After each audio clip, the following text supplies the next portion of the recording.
Oi, gente, que bom que vocês acessaram a nossa correção aqui da AP, a etapa 3. Eu sou a Viviane, professora de matemática de vocês aqui do 9º ano, no Centro de Mídias, e vou corrigir para vocês aqui algumas questões aí sobre a AP que vocês fizeram. Provavelmente, né, pode acontecer, na verdade, da questão que eu corrigi aqui, que eu discuti com vocês aqui, não seja a mesma que você fez, mas a habilidade, o descritor é o mesmo, tá certo? O que significa? Que ela pode ter aparecido para vocês de forma diferente, mas que precisa da mesma coisa para saber, para resolver as perguntas aí, tá bom? Então, mesmo se for diferente, você pode consultar aí seu professor titular aí da sala de aula para tirar alguma dúvida se ficou, tá bom? Eu vou apresentar então para vocês 3 questões, não, 4 ou 5 questões, lembrando que essas correções vão ficar para vocês aí no seu aplicativo, sempre da 1h30 até as 2h e também às 18 horas você também pode acessar, tá bom? Vão ter correções de português e de matemática aí para vocês, que vocês podem consultar. Ficarão disponíveis aí até o dia 5 de novembro, tá bom? Vamos começar então. Olho na nossa telinha, a gente vai colocar para vocês aqui, ó, os distratores, né? Que na verdade são os descritores. Então assim, ó, identificar um sistema de equações de primeiro grau que expressa um problema, reconhecer que as imagens de uma figura construída por uma transformação homotética, eu vou explicar daqui a pouco o que é isso, elas são semelhantes, identificando propriedades ou medidas que se modificam ou não se alteram. E efetuar cálculos simples com valores aproximados de radicais. Radicais aí a gente pode ler como números irracionais, tá bom? E resolver problema envolvendo cálculo de área de figuras planas. Bom, vamos lá. Então tá assim, ó, a primeira pergunta que aparece aí é esta aqui, ó. No último final de semana estavam hospedadas 180 pessoas em um hotel. Então, o total de pessoas aí no hotel é 180. Eu gosto, opa, passei aqui demais, deixa eu pegar minha canetinha aqui, desculpa pessoal. Então, ó, sempre que eu tô lendo um problema, quando eu faço prova, eu já vou circulando alguns dados. Às vezes a gente usa e às vezes não, tá bom? Então, tá assim, estavam hospedados 180 pessoas em um hotel. O número de adultos hospedados era o triplo do número de crianças. Bom, o número de adultos, isso deve ser alguma coisa, né? O número de adultos era o triplo, né? Tem uma ideia pra gente, né? O triplo do número de crianças. Então, ele está relacionando duas coisas aí, tá bom? Quantidade de pessoas adultas e quantidade de crianças, né? De pessoas pequenas aí. Então, ele está falando o seguinte, ó. Quando você pegar a quantidade de adultos e a quantidade de crianças, no total a gente vai ter 180 pessoas. Eu devo já desconfiar que trata-se de um sistema, porque veja, ele está falando de adulto, de criança, 2 números que a gente não conhece, né? Então, eu vou já desconfiando que o problema vai me exigir alguma coisa desse tipo. No mínimo, ele vai querer uma equação de 2 variáveis, né? Número de adultos e número de crianças, tá certo? Então, além do problema, você já tem que ir buscando as informações na sua cabeça de qual é a cara aqui, né? Eu sei muitas coisas de matemática, né? E aí, a hora que eu leio o problema, eu vou buscar no meu pensamento, aqui nas coisas que eu sei, o que eu posso usar, tá certo? Olho de novo na telinha aí, ó. Então, ficou assim. Considere como x o número de crianças. Ele já está até dizendo, ó, x vai ser o número de crianças e y o número de adultos. Ele quer saber qual é o sistema. Veja, ele já dá a dica, ele quer um sistema. O que é um sistema? Um sistema é quando você faz um acordo, né? A gente já trabalhou isso. A gente faz um acordo entre equações. Porque, veja, se ele falar o seguinte, eu tenho adultos e tenho crianças no total de 180 pessoas, você pode colocar quantos adultos e quantas crianças você quiser. Poderia ter 90 de cada, poderia ter 100 de um e 80 de outro, né? Poderia ter 150 de um e 30 de outro. Ou seja, há muitas possibilidades. Então, só com essa primeira informação, com uma equação só, não seria possível resolver. Então, o sistema, ele dá 2 equações quando você quer descobrir 2 valores aí desconhecidos num problema, tá certo? Então, ele falou o seguinte, ó, somando os adultos com as crianças vai ter que dar 180. Só que tem uma condição, né? O número de adultos é o triplo do número de crianças. Então, a gente vai escrever isso na forma de expressão, tá certo? Então, vamos lá, ele quer só saber qual é essa expressão. Então, a proposta é o seguinte, ó, eu penso lá das informações que eu tenho. Eu tenho um total de 180 pessoas, X vai ser o número de crianças e Y o número de adultos. Então, o número de adultos hospedados era o triplo do número de crianças, daí a gente tem uma outra informação. Bom, somando o total de pessoas, crianças e adultos, X mais Y, igual a 180. Só que o número de adultos, quem é o número de adultos? Eu estou chamando de Y.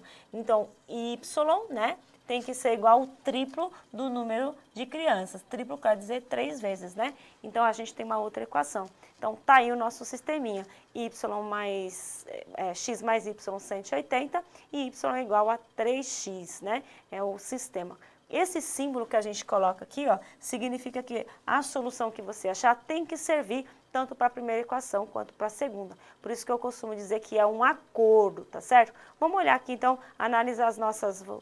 Voltar aqui, vamos ver as nossas perguntas, as nossas alternativas. A primeira está assim, ó, fazendo x mais y dá 180, ok. Aqui ele está falando que o x é o número de crianças, então ele está dizendo que as crianças, o número de crianças é o triplo de adulto, não pode ser, né? Porque ele já especificou quem é o y, é o contrário aí, né? O y é o 3x. E na letra B é o que tem aí, ó, x mais y 180, ó, o triplo de criança é igual o total de adultos. Não importa a ordem, né? Y é igual a 3x ou 3x igual a y, é a mesma coisa. Eu sou igual a você, você é igual a mim. Tanto faz a ordem que eu falar aí, tá bom? Então, a alternativa correta é a alternativa B. Lembrando que o C e o D tem aí subtrações, né? Então, não entra aí na leitura do nosso texto. Então, ficou a alternativa B. Aí, espero que vocês tenham acertado, por causa de todas essas discussões que a gente fez agora. Vamos ver a nossa próxima pergunta, ó. Na transformação homotética, apresentada no desenho abaixo, o pentágono RSTUV, dá uma olhada no desenho e procure quem é ele. Eu vou trocar a canetinha aqui, vou pegar uma canetinha roxinha aqui, ó. SRTUV, ele está falando desse pentagoninho aqui, ó. Desse pequenininho aqui, tá bom? Observe que eu identifiquei aqui quem é o R, o S, o T, o V. Então, os polígonos, eles recebem nomes de letra maiúscula, tá? Então, é uma redução. Lembra de algum momento da aula da vida de vocês que a gente já falou sobre redução? O que é reduzir uma imagem, uma figura, um objeto? É pegar esse mesmo objeto, preservar os ângulos, preservar o formato, só que diminuir proporcionalmente cada lado aí. Então, se um lado diminuir 3 vezes, né, todos os lados vão diminuir 3 vezes. Se um lado aumentar, né, reduzir 10 vezes, todos os lados devem reduzir 10 vezes, tá bom? A homotetia, então, é isso, né? Deixa eu apagar aqui, eu escrevi para vocês o que é, para ficar registrado aí. Eu falei o seguinte, ó, na transformação geométrica, uma transformação na matemática é uma mudança que a gente faz, tá bom? Você pode ter várias mudanças aí, você pode mudar somente de posição, você pode aumentar, você pode reduzir, você pode espelhar, né, fazer uma figura simétrica a outra, né? A homotetia é um tipo, né, de transformação, de mudança que você faz no desenho, só que o desenho, ele sofre uma redução. Tá bom? Ele fica igualzinho, só que todos os lados dele, ele sofre uma redução aí, diminui proporcionalmente, tá bom? Então foi o que eu escrevi para vocês, ó, olha aí na telinha. Na transformação geométrica do tipo homotética, um objeto inicial é ampliado ou reduzido proporcionalmente, de maneira a preservar a sua forma e seus ângulos, tá? Ele poderia ter falado um aumento, né, uma ampliação. Neste exercício ele está falando que é uma redução. Tá bom? Então tá aí, ó. Vamos ver o que aconteceu. Ele tinha essa figura original, que é o L, M, N, O, P, e L de novo para fechar. Então, eu tenho este pentágono que foi reduzido, né, de acordo com o ponto homotético aqui, né? Como se você ligasse todos os pontos aí no infinito, né? A gente põe tendendo ao infinito, juntando as linhas aí. Então, observe que um lado dele, ó, um desses lados, por exemplo, ele dá esse aqui 10, que é exatamente o equivalente aqui. Então, veja, este lado aqui era 30 e passou a ser 10. Como a redução ela é homotética, todos os lados têm a mesma redução. Quer dizer que reduziu 3 vezes, né? Então, de 30 foi para 10, significa que ele foi reduzido aí 3 vezes. Então, onde está 15 centímetros, vai ter que ser reduzido 3 vezes também, né? 15 dividido por 3, que dá 5. Portanto, a nossa alternativa correta é letra C.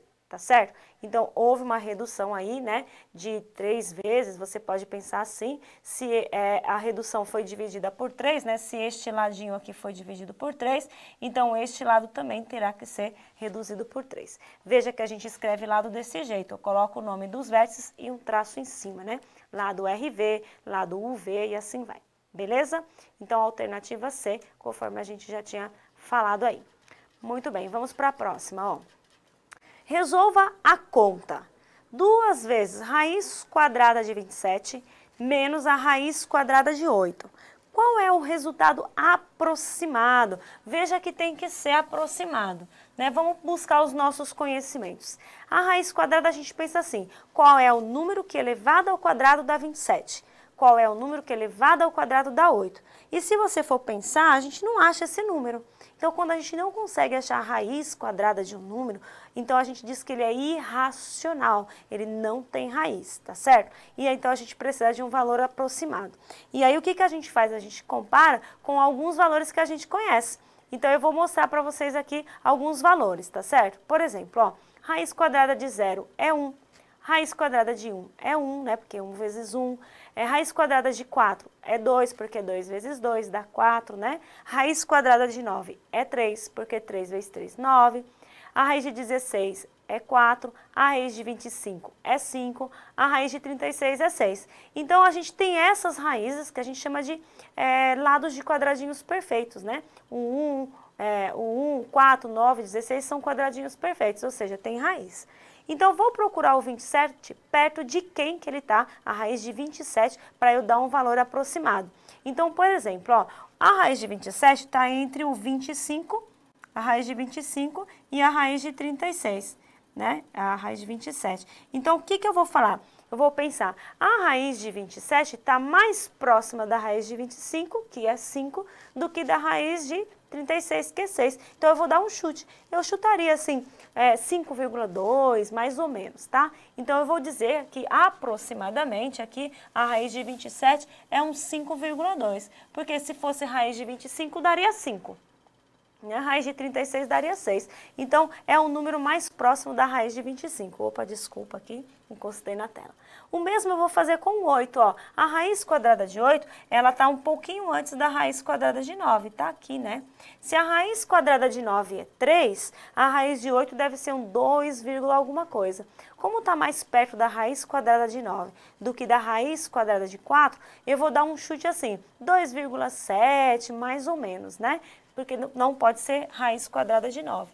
Então, eu vou dizer mais ou menos aqui 2,7. E daí você daria faria essa continha aí, né? O dobro de 5,2 menos 2,7 para achar a solução, tá certo? Então, assim que eu encontro os valores aproximados, considerando as raízes que eu conheço. Então, eu fiz aqui um cálculo para vocês, ó. Este símbolo aqui significa aproximado, tá? Não é exatamente. Então, ficou assim, 2 vezes 5,2 menos eu aproximei aí para 2,8.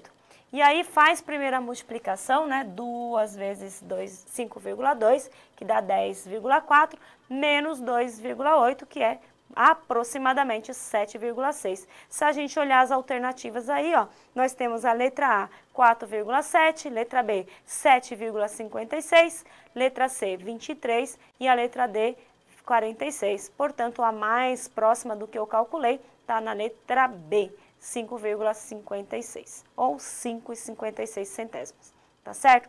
Então, é assim que a gente calcula os valores aproximados de raízes que não são exatas. Agora, vamos para a próxima questão. Na próxima questão está assim, ó. Observe a seguir a planta baixa da sala do apartamento de Catarina, cujo formato é composto pela justaposição de 2 superfícies retangulares. Planta baixa é como se você olhasse, olha para a sua casa lá de cima do telhado, sem o telhado. Aí você olha tudo, né? Então você está olhando para baixo na sua casa, tá bom? E aí ele está mostrando aí o apartamento da Catarina. Dá para ver aí, eu consigo identificar uma mesinha, ó. Aqui deve ser uma mesinha, aqui um sofá, uma mesinha de centro, né? Aparentemente isso daqui é um painel com televisão, né? Grudado na parede, né? Aqui tem outro sofá, provavelmente um sofazinho, um aparador e assim vai, tá? Provavelmente aqui é a vista de cima de um móvel aí, tá certo? Lembrando, é como se você tirasse o telhado da casa e desse uma achatadinha e olhado pro chão, tá bom? Planta baixa, olhada de cima para baixo para ver todos os riscos que tem. E aí tem o formato aí do apartamento da Catarina. E aí, se você olhar a figura e o texto, ele já fala que são 2 retângulos justapostos, colocados aí, grudadinhos um no outro, tá certo? Então, o que eu fiz? Você pode separar esses retângulos de várias maneiras. Você pode observar que tem um retângulo, ó. Você pode olhar aqui, este retângulo aqui, né? Se a gente olhar tudo sem o que está dentro, com este outro retângulo aqui. É uma possibilidade, tá bom?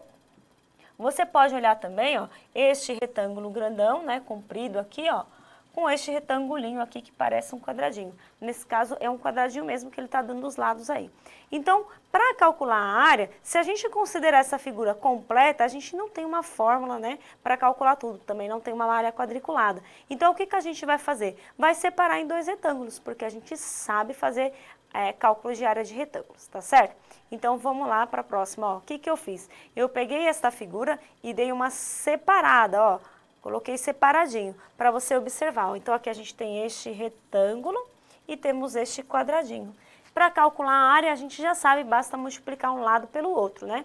Então, este retângulo aqui, ó, que é 3 vezes 3, eu vou chamar de 1. A área 1 vai ser 3 vezes 3, portanto, vai dar 9 a área desta sala aqui, né, que ela colocou. Se a gente olhar a outra parte, que é aqui uma copa, né? Tem uma mesa de jantar e tal, juntamente com, sei lá, um guarda-roupa, mais um sofazinho aqui, a gente tem um retângulo 7 por 2. Então, a área 2, eu vou chamar aqui, a área 2 vai ser 2 vezes 7. Basta multiplicar um lado pelo outro, né, pessoal? Então, ficou 14. E aí, então, a área total é só somar, né? 9 com 14, tá certo? Eu vou subir uma respostinha aí para vocês, para a gente marcar a alternativa. Então, quando tem figuras, por isso que a gente aprende assim, triângulo, por quê? Se você não conseguir identificar a área de alguma coisa, você divide a figura em triângulo. Aí você calcula a área do triângulo. Então, a gente aprende os quadriláteros. Se por acaso a figura não tem formato de quadrilátero, você tenta dividir a figura na forma de quadrilátero, porque você sabe calcular coisas, né, perímetros e áreas em quadriláteros e triângulos. Então, a gente faz isso. A gente costuma separar uma figura em partes para estudar e depois a gente junta tudo. Que nem quando a gente faz lá o cálculo com as equações de 2º grau, né? A gente estuda os quadriláterozinhos e junta todos, beleza? Então, vamos lá achar a nossa alternativa. Então, se a área do primeiro é 3 vezes 3, que dá 9, e a área do segundo é 2 vezes 7, que dá 14, então a área total vai dar 9 mais 14, que dá 23 metros, e esta é a alternativa B da nossa pergunta. Bom, agora vamos fazer mais uma perguntinha aí que vocês têm. Ó. Essa perguntinha tá assim... resolver problema é um distrator diferente que eu não coloquei no começo, colocamos aí na própria questão, ficou assim. Distrator não, descritor, desculpa, gente. Resolver problema utilizando propriedade dos polígonos, como soma de seus ângulos internos, número de diagonais, cálculo da medida de cada ângulo interno e nos polígonos. Então, vamos dar uma olhadinha, ó. O desenho abaixo faz parte de um mosaico. Mosaico é quando você pega várias figuras planas e gruda uma nas outras para formar uma figura diferente, tá bom? Tem muito em pinturas, né, em ladrilhos, em pisos, calçadas e assim vai. O desenho abaixo faz parte de um mosaico que está sendo construído. Ele é formado por um pentágono regular. O que é um pentágono? É uma figura que tem 5 ângulos. Se tem 5 ângulos, tem 5 lados. É uma figura plana, ou seja, formada por retas e por ângulos, tá? E este caso ele tem 5 ângulos, penta quer dizer 5 ângulos e 5 lados. E o fato de ser regular quer dizer que é tudo igual. Tanto o valor do ângulo interno, quanto o valor do lado. O tamanho do lado é tudo igual aí também. E aí, quem é ele? Ó, esse desenho aqui que eu vou riscar, ó. Tá vendo? Esse é o nosso pentágono. Se você contar, tem 5 lados aí e todos são iguaizinhos. E também 2 quadrados com lados de mesma medida. 2 quadradinhos, ó. Este quadradinho de cá e este de cá. Todos eles têm a mesma medida. E ele quer saber o seguinte: qual é a medida do ângulo X indicado neste desenho? Vou apagar aqui porque ficou poluído, ó. Apagar o texto. Opa, apagar aqui. Vou apagar essa... Não estou conseguindo apagar nada, né? Pronto. Eu quero saber, então, qual é o valor desse X aqui, ó. Este ângulo aqui. Algumas coisas a gente tem que saber, ó. O quadrado tem ângulo de 90 graus. Então, este lado, este angulinho aqui, vale 90 cada um. Eu teria que saber quanto vale este ângulo. Porque, ó, se eu souber, eu vou somar todo mundo, porque se você perceber, dá uma circunferência, né? Se eu somar todo mundo, dá 360 graus. Então, eu vou descobrir quanto que é este quadradinho, este angulinho aí, para fazer a diferença para 360, tá certo? E aí, o fato do pentágono ser regular significa que todos os ângulos aqui, ó, eles são com a mesma medida. Então, se eu descobrir quanto é a soma dos ângulos internos deste pentágono, eu divido por 5, né? Porque todos eles são iguais, beleza? Então, vamos ver como vai ficar, ó. Eu não sei quanto que é a soma dos ângulos internos do pentágono, mas eu sei quanto que é a soma dos ângulos internos de um triângulo. Então, o que que eu vou fazer? Ó? Eu vou cortar este pentágono com a sua diagonal para ver quantos triângulos dá. E eu percebo que eu tenho aqui, ó, 3 triângulos, né? 1, 2, 3 triângulos, né? E a soma dos ângulos internos de um triângulo é 180. Então, se eu tenho 3 triângulos, né? Então, eu voltei 3 vezes, né? 180 para o ângulo, a quantidade total aí dos ângulos internos de um pentágono. Portanto, o pentágono, a soma dele, né? De todos os ângulos, tem que dar 540 graus, beleza? Como são todos iguais, eu vou dividir por 5 para descobrir quanto vale cada um. Então, aqui nessa divisão por 5, eu faço o seguinte, ó. 5 cabe no 5 uma vez, não sobra nada. Abaixo o 4. 5 não cabe no 4, então coloca um zerinho lá. Abaixo outro 0. 5 cabe 8 vezes no 40, portanto, cada ângulo aí do nosso pentágono mede 108. Agora fica fácil, né, para a gente calcular aí quanto vale a soma dos ângulos, quanto vale este X, né? Então, ó, nós temos X mais 90 de um quadradinho, mais 90 do outro ângulo quadradinho, esse aqui, ó, este mais este, e aqui vale 108 que a gente acabou de calcular, mais 108, tudo isso, se você juntar, forma uma circunferência, ou seja, forma 360 graus. Então, a gente faz igual a 360 graus. E aí, vai ficar assim, ó, X mais, mais 90 mais 90, 180, 180 com 180, 16, vai 1, deixa eu fazer a conta direita, aqui não é 180 não, né, pessoal? É só 108, deixa eu apagar aqui. Aqui é 108, ó. Canetinha, 90 mais 90 mais 108 tem que dar 360. Então, a gente vai ter aqui 288, fiz aqui de cabeça, tá bom? Deixa eu apagar aqui a caneta. Então, mais 288 é igual a 360. E aí, o 108 que está somando passa para o outro lado dividindo. Ou a mesma coisa de você fazer menos 288 dos dois lados. E você vai ter a resposta aí de 72 graus. Significa que o X mede 72 graus. Deixa eu apagar aqui e subir uma respostinha para vocês, tá? Essa é uma maneira de fazer. Aqui no slide tem uma outra. Existe uma fórmula para você calcular a soma dos ângulos internos de uma figura qualquer. Como que a gente faz? Ó, se não fosse cortando, né? A fórmula é o seguinte, ó. Pega o número de lados, subtrai 2 e multiplica por 180. Esta é a fórmula, né? Soma dos ângulos internos é igual ao número de lado menos 2 vezes 180. Você pode usar essa expressão também. Olha lá, troca o N por 5, né? 5 menos 2, que vai dar 3, e 3 vezes 180 vai dar 540, conforme a gente já tinha percebido. Quando a gente escreve n menos 2, a gente está falando aí do número de triângulos que são formados, tá bom? É a mesma coisa, tá? Bom, como o pentágono é regular, a gente vai dividir 540 por 5, que vai chegar no 108 graus, né? Então, nós temos dois ângulos de 90, mais um de 108 e o outro que vale x, formando ao todo aí 360 conforme a circunferência.